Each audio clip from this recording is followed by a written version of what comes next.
bonjour. Donc là, je fais un petit trailer reaction au sujet du. Alors, le film, c'est donc Ghostbusters.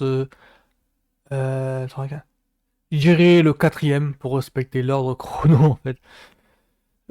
Je suis un peu paumé simplement parce que le Sony a annoncé une sorte de Ghostbusters 5, je crois que c'est ça, simplement parce qu'il compte en fait dans la chronologie le remake féminin. Or, le remake féminin est hors chrono. Comme je l'ai essayé de l'expliquer depuis la dernière vidéo que j'ai fait, le dernier thriller reaction que j'ai fait au sujet de ça. Alors que là, on en est au quatrième, tout simplement. Enfin, dans le sens où donc il y a deux Ghostbusters, deux SOS Fantômes, avec l'équipe Bill Murray, Dan Aykroyd, Spengler, c'est comment? Ah oui, alors Ramis et Ian Hudson. Et donc, il y en a eu deux. Le Afterlife, c'était le troisième, donc, dans la chrono. Et donc là, c'est le quatrième. Et là, je vais pour m'expliquer plus ample détail, enfin, je vais le faire après, mais simplement que celui-là, je l'attends un petit peu particulièrement parce que c'est le troisième volet, donc le précédent, c'est censé être un épisode, un film de transition entre une nouvelle génération qui découvre en fait l'univers des Ghostbusters, grosso modo. C'est comme ça qu'il fallait le comprendre, hein, bah, que c'était annoncé, parce que justement ils ont gardé une notion de mystère. C'est comme ça qu'il fallait le percevoir.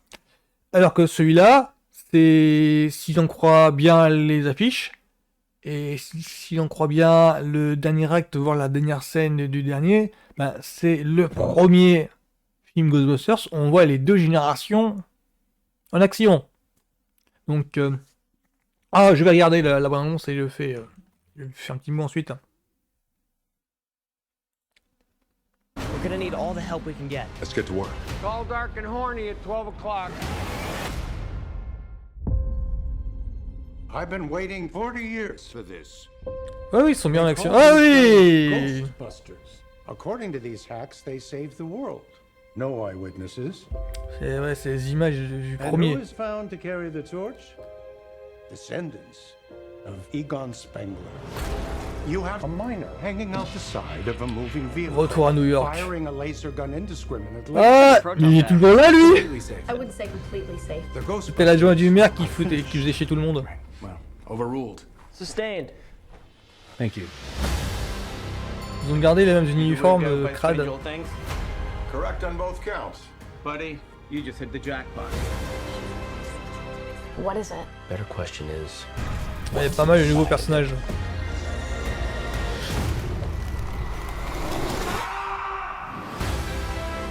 The parables tell of an unimaginable evil commanding an army of ghosts.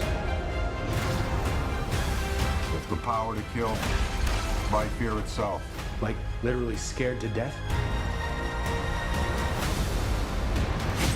We might be looking at a second ice age. we're gonna need all the help we can get. Let's get to work.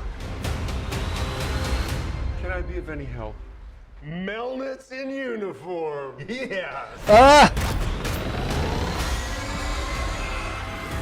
C'est Annie qu'elle s'appelle la secrétaire, donc fait partie de.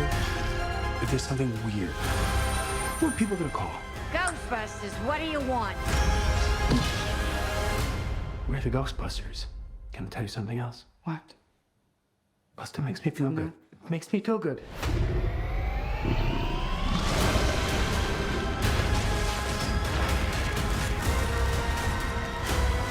Heads up. Oh! Tall, dark, and horny at 12 o'clock.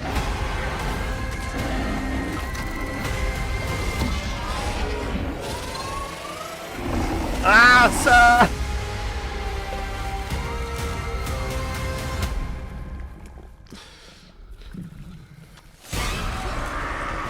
Lui aussi est là! Lui aussi est là! Yeah! Semaine de mars, ok! Faudrait que je regarde du coup. Alors. C'est par la même équipe? C'est par le même réal? C'est Jason Reitman, c'est ça? Ah non, c'est un autre gars. Gilles Keenan. Gilles Keenan qui... Ah, d'accord. Ok.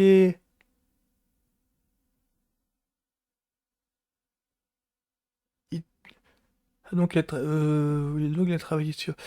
Ok, d'accord, il est derrière Monster House. Ok, d'accord. Ok, c'est pour ça qu'ils l'ont pris. Ok, non, parce que là-bas, celui-là, il est vachement speed. Il est vachement...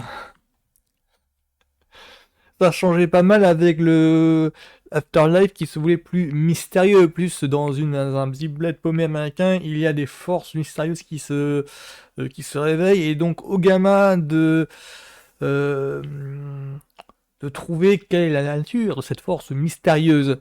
Il y avait vraiment un parfum de Stranger Things dans le troisième volet. Alors, qui était clivant parce qu'il y en a beaucoup qui ont été déçus par ce troisième volet, dans le sens où j'ai pas l'impression d'avoir vu un Ghostbusters, tellement les deux premiers étaient urbains. C'était vraiment à New York, voilà, donc il y a des, un groupe de personnes, bricolos, qui se disent chasser les fantômes, et dans le premier volet surtout, il y avait très peu de monde qui les croyait. Ils devaient convaincre un monde incrédule que leur boulot servait à quelque chose. Dans le deuxième, un peu moins. Quoique dans le deuxième, il y avait un petit peu l'ingratitude des New-Yorkais. Ouais, vous avez sauvé, vous avez vu un petit peu les dégâts. C'était ça un petit peu. Là, dans le sens celui-là, bon bah c'est bon, ils sont reconnus enfin, j'ai l'impression.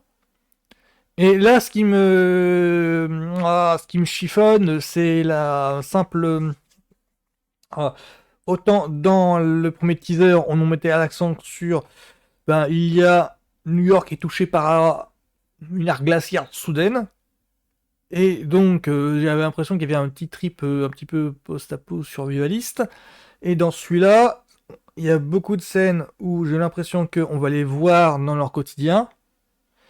Et je me demande si cette partie-là, grosso modo, est-ce que le premier teaser nous aurait pas spoilé par hasard le dernier acte du film? Parce que moi, je pensais tout bonnement que le film allait démarrer avec... c'est l'ère glaciaire à New York.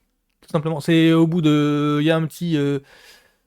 il y aurait 5-6 minutes dans le film où on nous présente la vie quotidienne de New York. Et puis qu'au final, au bout de... même pas un quart d'heure de film, New York sous la glace. J'ai l'impression, en voyant ce deuxième trailer, que en fait, on va aller voir pas mal en action. Alors à moins évidemment que tous les moments que l'on voit de vie quotidienne se soient résumés dans la première 20 minutes. Ah, je sais pas, ça me chiffonne un petit peu. Alors, soit c'est le premier cas, et en fait, là, dans cette bonne annonce-là, on nous a pas mal montré que le début. Ce serait génial. Soit dans cette deuxième bonne annonce-là, on nous a montré tout le film, et en fait, la première annonce nous a spoilé. Ce serait trop fort. Parce que ça arrive régulièrement, hein. Enfin, surtout de la part de Sony.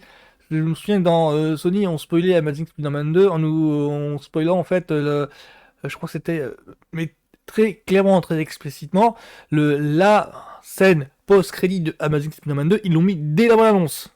Alors que normalement, une scène post-crédit, c'est un truc de surprise. Donc moi, je suis hypé parce que moi, ça me fait penser à un jeu vidéo plus. Je crois que là, ils se sont plus inspirés de la période jeu vidéo, de la période dessin animé, parce qu'il y a des tas de design, des tas de trouvailles en fait. Par exemple, ah zut, comment c'est ça porte un nom. Donc c'est la bagnole, c'est Hector 1, mais le fauteuil qui sert. Enfin, en grosso modo, le fauteuil qui se retrouve à l'extérieur, enfin le fauteuil qui sort en fait pour permettre au chasseur de fantômes de tirer contre le fantôme à partir de la bagnole, ça vient du jeu vidéo, il me semble. Je l'ai jamais vu dans les deux premiers. Dans les deux premiers, on voit pas ça. Et ça te donne un résultat. Déjà dans le dernier, c'était trépidant. Là, dans un contexte de urbain-ville, ouais, ce serait génial qu'il y ait une sorte de course poursuite à la French Connection avec un fantôme et le lecteur. Moi, je trouve ça génial. French Connection, c'est un film policier qui date des années 70. Hein, pour si vous n'avez pas la ref.